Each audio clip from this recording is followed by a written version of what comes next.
Vayan mis saludos a todos los integrantes del equipo de salud que participan de este curso. Mi nombre es Andrés Rosende, yo soy médico especialista en cardiología y lidero la iniciativa HEARTS en la República Argentina. Vamos a centrarnos en los conceptos de prevención cardiovascular y manejo basado en riesgo. En esta diapositiva podrán ver la portada del nuevo módulo de HEARTS, el módulo R, el módulo que trata el enfoque basado en el riesgo cardiovascular y otras estrategias de prevención cardiovascular. Luego de este módulo, que tiene por objetivo introducir el concepto de riesgo cardiovascular global, revisar los tratamientos efectivos para reducir la incidencia de eventos cardiovasculares y muerte, destacar la importancia de la estratificación poblacional acorde al riesgo cardiovascular y aprender a utilizar las herramientas disponibles para facilitar la implementación, se espera que el alumno tenga capacidad de cuidado de los pacientes con visión integral de su riesgo cardiovascular para combatir la fragmentación que habitualmente solemos ver en la práctica clínica. Esta práctica clínica será sustentada en sólidas evidencias científicas con un uso eficiente de los recursos sanitarios y la estandarización de los cuidados de salud en función de la implementación de herramientas prácticas como veremos en unos minutos. Todos conocemos el camino de la enfermedad cardiovascular, donde partiendo de condiciones ambientales que favorecen hábitos de vida no saludables, se empieza a notar un incremento en la ocurrencia de factores de riesgo como la hipertensión, niveles elevados de colesterol, el sobrepeso, y esto termina impactando negativamente en la ocurrencia de eventos cardiovasculares y muerte prematura. Lo que propone Hartz es desandar este camino para poder enfocarnos en la prevención de estas enfermedades cardiovasculares mediante una detección precoz y un tratamiento oportuno de los factores de riesgo. ¿Qué es el riesgo cardiovascular? El riesgo cardiovascular se compone de un conjunto de condiciones que predisponen a la ocurrencia de eventos cardiovasculares y muerte prematura, los clásicos y conocidos factores de riesgo que ustedes ven en esta diapositiva: el tabaquismo, la diabetes, el exceso de peso, la inactividad física, la hipertensión arterial, la mala alimentación y los problemas de lípidos en sangre, puntualmente las elevaciones de colesterol y colesterol LDL. Y todos estos factores nosotros tenemos una oportunidad de intervención, ya sea farmacológica, no farmacológica o, en el mejor de los casos y en la mayoría de estas condiciones, hacer sinergia con intervenciones tanto farmacológicas como de consejería de estilo de vida saludable. Y luego hay otras dos factores o condicionantes de riesgo que lamentablemente no podemos modificar, como es la edad. A mayor edad, mayor riesgo de tener eventos cardiovasculares, y el sexo. Sabemos que antes de la menopausia las mujeres suelen tener, por su condición hormonal, una prevalencia y una incidencia de eventos cardiovasculares menor a la de los hombres, pero luego de los 50 años la incidencia en las mujeres empieza a incrementarse progresivamente y prácticamente iguala a la de los hombres en la sexta década de la vida. ¿Y para qué estimar el riesgo cardiovascular? Es la pregunta que se impone. Bueno, fundamentalmente para establecer diferentes esquemas terapéuticos. No todos los pacientes van a necesitar de los mismos medicamentos o en las mismas dosis.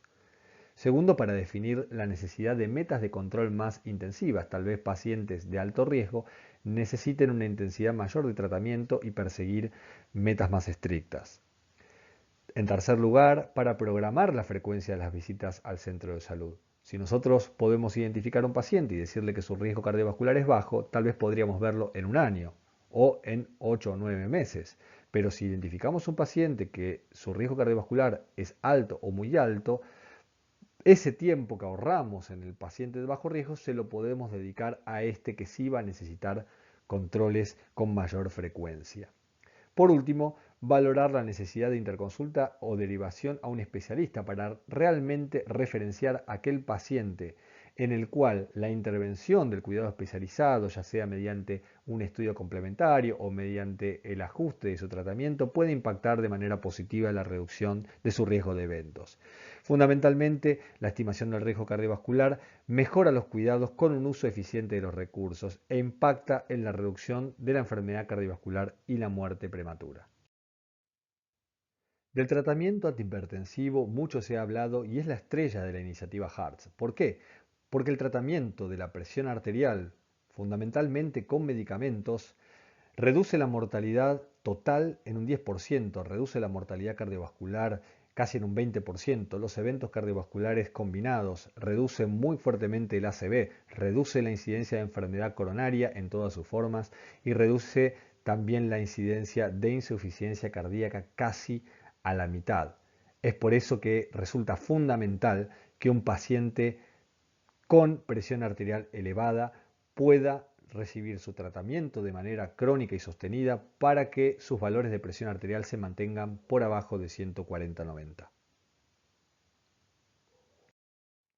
Pero además del tratamiento con fármacos antihipertensivos, tenemos otras terapias disponibles que sobre la terapia antihipertensiva puede lograr una reducción adicional del riesgo de eventos cardiovasculares, puntualmente mortalidad de causa cardiovascular, infarto agudo de miocardio y accidente cerebrovascular. Y ahí están las estatinas. La simvastatina, atorvastatina, rosuvastatina, hay varias, pero menciono esas tres porque son las de uso más corriente. Son fármacos que actúan reduciendo el colesterol, fundamentalmente en su fracción LDL o lipoproteína de baja densidad, que es la que se deposita en las paredes de las arterias, generando el fenómeno aterosclerótico que lleva a estos eventos. Pero lo más importante no es esta reducción bioquímica, lo más importante es la reducción que tienen en eventos.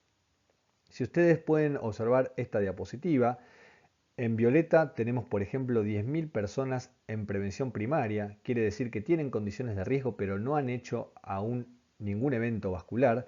Y en celeste está el cuadro de 10.000 personas en prevención secundaria, es decir, que ya han padecido un accidente cerebrovascular o han padecido un infarto. Si yo trato a estas poblaciones con estatinas una vez al día, son tratamientos crónicos como los antihipertensivos, durante el lapso de 5 años, voy a evitar en el subgrupo de prevención primaria nada más y nada menos que 500 eventos cardiovasculares fatales y no fatales. Y en el grupo de prevención secundaria voy a evitar exactamente el doble, 1000 eventos cardiovasculares fatales y no fatales. Y acá ya empezamos a vislumbrar esto que yo les comentaba, de que el impacto de los tratamientos depende del riesgo. Las estatinas además tienen un excelente perfil de seguridad y el impacto en términos de reducción de eventos es muy grande. Hablamos de antihipertensivos, hablamos de estatinas y ahora es el turno del tercer fármaco estrella en términos de prevención cardiovascular y me refiero a la aspirina puntualmente en bajas dosis, alrededor de 100 miligramos por día es la dosis más comúnmente utilizada en prevención cardiovascular. Y acá otra vez volvemos a separar a la población entre prevención secundaria y prevención primaria. En prevención secundaria, pacientes que ya han tenido un evento cardiovascular como un infarto de miocardio o una ACV, los beneficios de la aspirina son claros. Reduce la mortalidad cardiovascular, los eventos cardiovasculares combinados, el ACV y el infarto, aunque con un ligero incremento en el riesgo de ACV hemorrágico y sangrado mayor extracraneal, justamente por su efecto de inhibir la función de las plaquetas. Acá lo que se ve en este gráfico son reducciones en términos absolutos, o sea, si ustedes pueden ver, hay una reducción de eventos cardiovasculares combinados del 3%, quiere decir que de cada 100 pacientes que yo trate por un año con aspirina, voy a ahorrar, en 3 de ellos voy a evitar un evento cardiovascular con una intervención tan sencilla y tan barata que además se suma a los beneficios vistos en el tratamiento antihipertensivo y el tratamiento con estatinas. El problema con el uso de la aspirina viene en el escenario de prevención primaria. La aspirina ha sido siempre ampliamente utilizada, tanto en prevención primaria como prevención secundaria. El problema, al igual que pasa con las estatinas, es que los pacientes de prevención primaria tienen un menor riesgo absoluto de eventos. Entonces, los eventos adversos de la aspirina, como es el incremento del riesgo de sangrado, en términos relativos empiezan a pesar un poco más. Y lo que termina sucediendo es que si yo trato 10.000 personas de prevención primaria, es decir, que no han hecho un evento previo con aspirina a bajas dosis durante un año, voy a evitar 70 eventos cardiovasculares no fatales, pero voy a provocar 30 casos de sangrado mayor extracraneal. Es decir, que el beneficio es muy escaso en función de los riesgos. Y hay que tener en cuenta que a diferencia de las estatinas, la aspirina en prevención primaria no ha demostrado reducir la mortalidad por todas las causas, ni tampoco la mortalidad cardiovascular, y no ha mostrado reducir la incidencia de ACV. El efecto fundamental lo tiene en la reducción en el riesgo de infarto. Pero con este incremento de riesgo de sangrado, el beneficio clínico neto es bastante escaso y no se recomienda su uso sistemático en prevención primaria, salvo en pacientes de muy alto riesgo, y la decisión debe ser individualizada.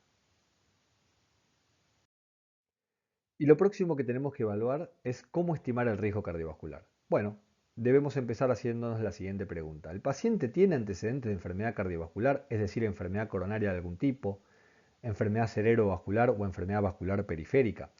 Si la respuesta es sí, ese paciente es de muy alto riesgo cardiovascular, se considera prevención secundaria, debemos agregar aspirina a bajas dosis, no queda ninguna duda, y debemos ofrecer tratamiento con estatina, si es posible, de alta intensidad, y ahí están los ejemplos de las dosis de atorvastatina y rosuvastatina.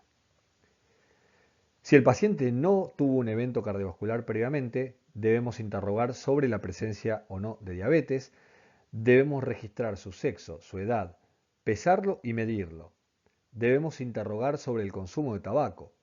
Algo muy importante, registrar los valores de presión arterial con técnica estandarizada y manómetro automático validado para el brazo.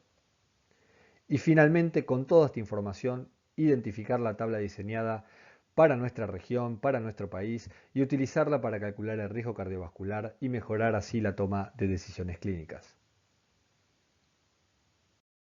Y el enfoque asistencial basado en el riesgo cardiovascular nos va a mostrar a nuestra población de pacientes, a la población que asiste al centro de salud, en función de su riesgo. Y ahí vamos a encontrarnos con una pirámide de estratos de riesgo cardiovascular, donde en la base, donde se encuentra la mayor parte de la población, están aquellos que tienen bajo riesgo de eventos cardiovasculares a 10 años, y en el vértice están aquellos que tienen muy alto riesgo de eventos, es decir, 30% o más de riesgo de evento cardiovascular a 10 años. Y esto es muy importante porque el impacto del tratamiento va a ser mayor cuanto mayor riesgo tenga el paciente, y eso va a traer aparejado una mayor eficiencia en el uso de los recursos.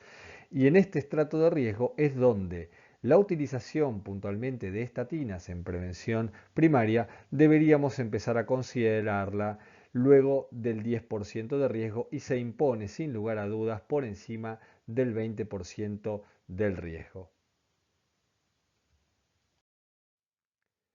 ¿Cómo utilizar las tablas de riesgo cardiovascular entonces para poder identificar a esta población y brindarle mejores cuidados?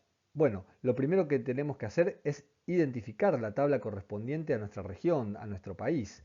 Segundo, identificar el lado correspondiente en función de la presencia o no de diabetes. Como paso 3, debemos identificar el lado correspondiente en función del sexo, hombres o mujeres. En el punto 4, identificar la columna correspondiente en función de la condición de tabaquista activo. Y una vez que tenemos esa columna de cuadros, debemos seleccionar el recuadro correspondiente a la edad. Y dentro de ese recuadro marcar la intersección entre los valores de presión arterial y colesterol. A modo de ejemplo, ahí tenemos un varón de 62 años, diabético, tabaquista, con una presión sistólica de 137 milímetros de mercurio y un colesterol total de 6 milimoles o 240 miligramos decilitros. La flecha lo que señala es justamente su casillero de riesgo, que le da un riesgo cardiovascular estimado a 10 años del 28%. Se considera un paciente de alto riesgo. Finalmente, podemos concluir que conocer el riesgo cardiovascular de la población permite mejorar la atención de los pacientes. Esta atención, guiada por el riesgo cardiovascular, vuelve más eficiente la utilización de los recursos sanitarios. Las tablas para estimar el riesgo cardiovascular son una excelente herramienta para facilitar la toma de decisiones clínicas, y el módulo R de HEARTS contiene tablas de estimación del riesgo que pueden utilizarse incluso en contextos donde las determinaciones bioquímicas no están disponibles, reemplazándolas por el índice de masa corporal, que se obtiene fácilmente dividiendo el peso del paciente por su altura elevada al cuadrado. Aquí finaliza mi presentación. Espero que los conceptos hayan quedado claros y los invito a sumarse a esta estrategia con el objetivo de lograr una reducción significativa de la mortalidad prematura por enfermedades cardiovasculares en toda América.